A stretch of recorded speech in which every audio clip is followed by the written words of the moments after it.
Hi everyone, welcome back to the Geordie Views of Newcastle United take on Norwich City tomorrow night. Very much a big game. Come on to it in a bit. Looking at the last games of both these sides, we lost 2-0 to Arsenal. I didn't see the game, but looking at the highlights on YouTube, we did alright in the first half. Shelby, unlucky not to score. A screamer. It was a cracking save from Aaron Ramsdale onto the bar. But Aubameyang missed a glorious chance. We hit the post unmarked.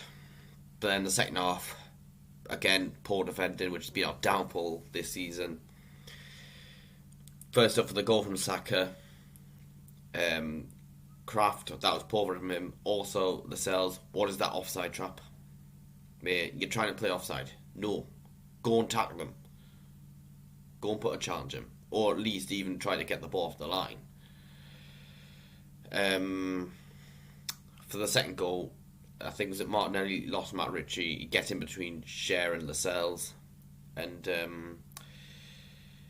Martinelli, good finish over Martin Dubravka.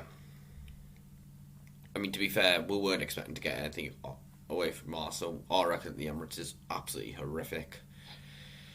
As for Norwich, they drew 0-0 with Wolverhampton Wanderers. They're currently unbeaten in 3 games. They've won a couple of games against Brentford and Southampton, which is frustrating me. Seeing them overtake us. No disrespect to them, but this is like one team that everyone's talking about nailed on for relegation this season. Are you looking at the table? 6 points adrift of Leeds already in 17th. Survival isn't impossible, especially with the new manager. And, anyhow, he did obviously do well to keep Bournemouth in the Football League in his first season in management. But you're looking at the fixtures we've got coming up for December. These are 2 big games we've got to win against the sides just above us, Norwich and Burnley. Burnley didn't actually play this weekend because the game against Tottenham was called off due to the snow at Turf Moor.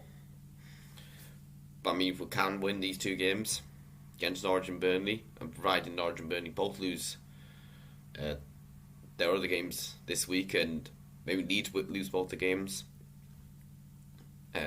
we could be out the potentially we could be out the relegation zone. I can't remember what the goal difference is, but it would be massive. We just need to get to January in like an alright position where we're not got adrift, in terms of bringing in players. Yes, it'll be a hard window in January. January is always a hard window, but we need to make sure we still got ourselves a chance. Because I don't want to be going into the second half of the season accepting relegation, going through loads of games. But, a lot of fans would say I look forward to the Championship when we've got a load of games before that. That's my opinion. I'm not saying relegation wouldn't be the end of the world because we've got new ownership and Eddie Howe can get us back into the Premier League. But there's too many games to be played before we want to think about the Championship. I'll only really talk about positives of going down if we do actually get relegated, to be honest with you. And also, I don't want us to have like a bit of a season like Aston Villa from 2015-16, Huddersfield from 2018-19, and Sheffield United last season, where they were pretty much relegated with so much of the season left to play. But anyway, less about that. We'll get into the team news for Newcastle. Matt Ritchie, Jamal Lewis are banned. I don't usually like to see players out of a game, but I don't think it's a bad thing really, because hopefully it'll mean Jamal Lewis gets his chance at left back. I don't want this to be another lad who we just get rid of. Everyone's like, yeah, whatever, Ian Gardner's useless, or he wasn't playing much, and then he comes good when regular game time, or good coaching, and everyone's like, why did we get rid of him? A bit like what we've had with Tovan, even Mikel Moreno when he lost his place to Diarmi when he was here. You could even add in Ivan Toney and Armstrong, even Captain Babu. Also, in terms of injury news, Dwight Gale is getting better. I didn't think he was on the bench despite against Arsenal, but he didn't come on. Probably the right move because he would have aggravated his injury. I think he'll be on the bench again. Although I wouldn't be, I'm not sure I'd want to have him on the bench, knowing that he could potentially be forced on if we get an injury to Joe Linton or Wilson, and then he aggravates that injury. Paul Dummett is obviously still out, but I'm hoping he's back next month, especially with this run of fixtures we've got. Because obviously we know about the festive period. It's game after game, really. As for Norwich, they've got a few players out. Zimmerman, Bryan and Norman are all out this game for them. So look at the players to watch out for from Norwich City. Timo Pukki, who is obviously their top scorer and has been since he joined in 2018. Of course, we all remember that hat-trick he scored against us in Steve Bruce's second game in charge. That was just absolutely horrible, that game. So we need to keep him quiet. Billy Gilmore, who I think is a good talent. They got him on loan from Chelsea. I'd have liked to have had it. I'd have looked to have got him in. I mean, especially getting rid of especially over Jeff Hendrick in the summer, and also Max Aarons, who is a decent right back. He had a good game. Can really be a threat, and of course he is actually the cousin of our former player Orlando Aarons. Gotta make sure he's kept quiet.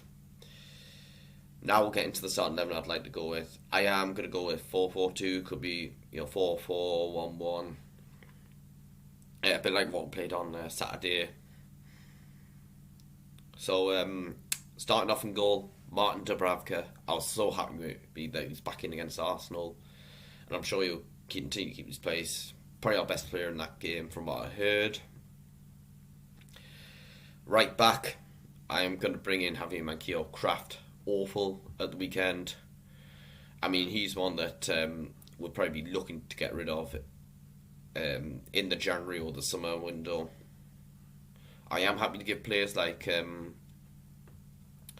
was going to say a clean slate under Eddie Howe, especially when you're replacing Steve Bruce. Ben Milcraft, if he continues those performances, we need to get rid of him in one of the next two windows. Next centre back, Fabian Cham. Glad he's come back into the side. Even though yes, he could have done better about the second goal on Saturday, but played alright against Brentford, and I would be keeping him in. And alongside him, Federico Fernandez, because Lascelles and Clark not up to scratch this season. Clark, I think, is done. Lascelles has definitely gone backwards since over the last few years, and Federico Fernandez needs to come back in the side, in my opinion. We'll probably need centre backs in the January window. Maybe let Clark go. Even if we just have to call up one of the under-23s, that wouldn't be a bad idea. Or we could look to recall Callum Watts from Wigan Athletic. I don't know if that's possible, but that wouldn't be a bad idea.